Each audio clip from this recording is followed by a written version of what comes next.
سميت مقرمش ومفشفش ومقطن، الله الله بطريقه بزاف سهله، كامل تقدروا ديروه كامل ينجح لكم باذن الله.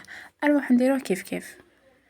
للسفنج نتاعنا نحتاجو 2 كيسان تاع الفرينه، مغرفه كبيره تاع خماره تاع الخبز، مغرفه كبيره تاع السكر، نخلطو مليح هاد المكونات الجافه، نضيفو عليهم 2 كيسان تاع الماء يكون دافي، ونجيبو البراميكسور نتاعنا ونخلطو مليح هذيك الفرينه والماء مليح حتى يدير لنا هذو الفقاعات، ونغطوه ونخلوه يريح 10 دقائق.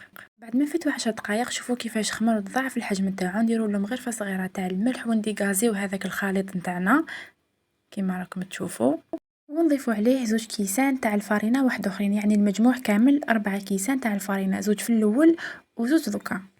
نجيبوا مغرفه تاع اللوح وندخلوا مليح هذيك الفرينه في الخليط نتاعنا كيما راكم تشوفوا، يعني هكا خبطوا شويه حتى تدخل لكم مليح هذيك الفرينه ويولي لكم خليط متجانس. خبطوه يعني حوالي 2 دقائق برك، ماشي بزاف، حتى تلاحظوا بلي العجينه تاعكم ولا تدير لكم في الخيط. نعاودو نغطوا العجينه تاعنا ونخلوها تزيد تريح 10 دقائق واحد اخرين. وبعد ما فاتوا 10 دقائق واحد اخرين شوفوا كيفاش نلاحظوا بلي العجينه تاعنا عاودت خمرت، نجيبوا شويه تاع الزيت نديروها في يدنا باش ما تلصقناش العجينه، ونبداو نخدموا في العجينه تاعنا، يعني واحد حوالي 5 دقائق هكاك وانتم تضربوا هكا في العجينه، يعني شوفوا كيفاش تضربوا العجينه هاي ليك بهذه الطريقه كيما راكم تشوفوا، حتى تشوفوا بلي العجينه نتاعكم ولات لكم ليس ولا تدير لكم في الخيوطه كيما راكم تشوفوا. كيما قلت لكم ضربوا العجينه نتاعكم حوالي 5 دقائق حتى نتحصلوا العجينه تكون ليس كيما راكم تشوفوا، نغطوها ونخلوها تريح 10 دقائق واحد اخرين. وبعد ما فاتوا 10 دقائق العجينه عاودت خمرت، هنايا خلاص سيبون نبداو نشكلو في حبات تاع السفنج نتاعنا. نديرو شويه تاع الزيت في يدنا، نهبطو كامل الخمر تاع العجينه نتاعنا ونبداو نقرصو فيهم، يعني هنايا ديروهم حبيبات صغار، يعني كرات صغار للمبتدئين باش كي تجو ترفدوهم ما يغلبوكمش. هنايا نجيبو سنيوه تاعنا ندهنوها بالزيت ونبداو نقرصو في الكرات نتاعنا كيما قلت لكم ديروهم صغار باش كي تروحوا ترفدوهم ما يغلبوكمش.